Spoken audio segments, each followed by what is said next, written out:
Salut à tous, on se retrouve pour une nouvelle vidéo. Ce sera un petit tuto dans lequel je vais vous montrer comment accéder à une machine distante via SSH. Déjà, qu'est-ce que le protocole SSH? Pour vous dire brièvement, c'est un protocole en réseau qui va permettre en fait d'établir une connexion sécurisée entre deux machines. Pour cela, là j'ai créé une nouvelle machine, donc c'est une machine dans laquelle j'ai rien du tout. Et en fait, ce qu'on va faire, c'est que cette machine fera office de client SSH, c'est-à-dire on voudra accéder à cette machine à distance.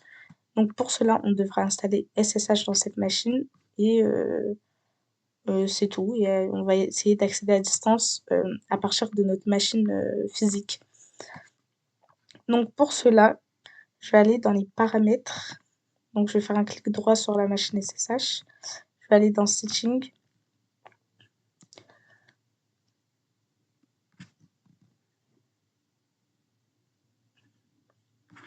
Et en fait, je vais venir mettre la carte réseau en bridge parce que je vais vouloir accéder à ma machine distante via ma machine physique locale, c'est-à-dire à partir de PowerShell qui est sur mon PC.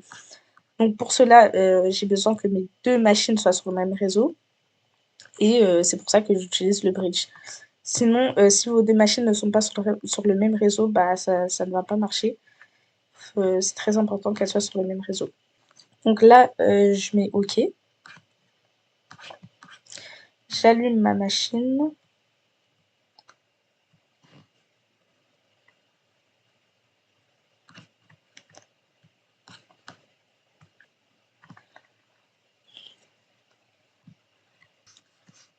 Donc là, on doit saisir nos identifiants. Vous mettez les identifiants que vous avez choisis avant de créer cette machine.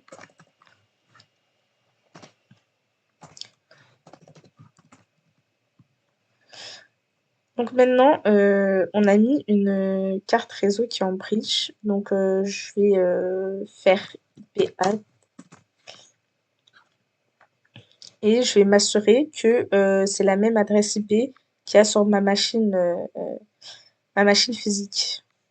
Donc, je vais aller sur Windows PowerShell sur mon PC. Et là, je vais faire ipconfig. Ah.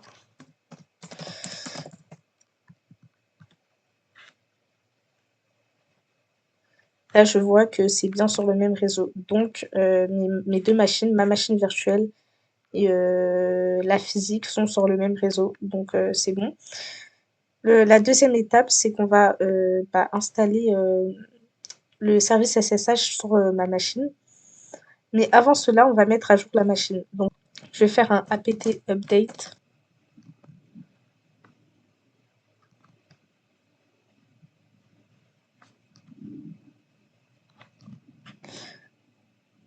Et ils me disent que il y a 88 paquets qui peuvent être mis à jour. Donc, je vais faire un apt upgrade pour mettre à jour ma machine.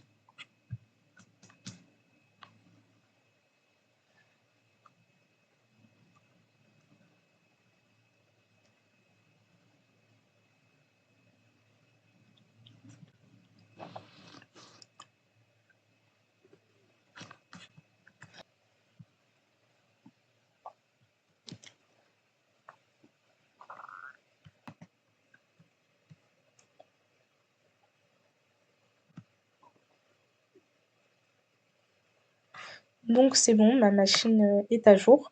Maintenant, on va pouvoir installer le service SSH sur ma machine virtuelle. Pour cela, je vais faire un apt install OpenSSH serveur. Là, je mets yes. Maintenant, je vais vérifier si le service SSH est bien activé. Pour ça, je vais faire un système stl statut SSH Là, je vois qu'il est bien actif, donc c'est bon. Donc maintenant, on va faire, une dernière chose, c'est qu'on va éditer le fichier de configuration SSH afin que l'utilisateur root puisse se connecter à distance sur la machine SSH. Donc pour cela, je vais aller dans nano, etc, ssh, sshd-config. Et là, je descends jusqu'à voir la ligne permis route logging. Donc là, je vais juste venir enlever le H pour que ce ne soit plus un commentaire. Et dans prohibit password, je vais mettre yes. Je vais enlever ça et je vais mettre yes. Donc voilà. Là, je vais juste venir redémarrer le service SSH pour qu'il prenne en compte les modifications. Donc je vais taper système ctl restart SSH.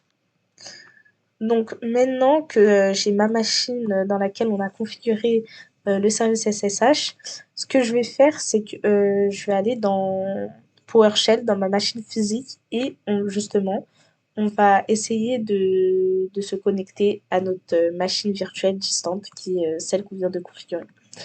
Donc pour cela, je vais taper PowerShell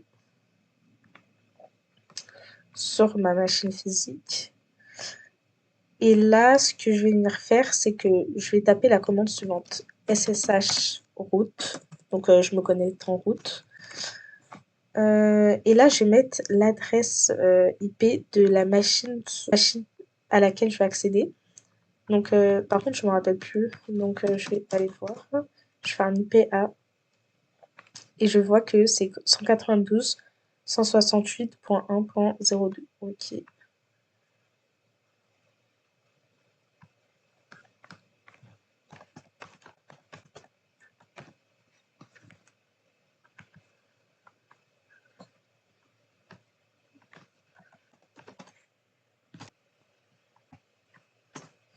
Donc là, il me demande le mot de passe de ma machine distante, donc je vais l'entrer.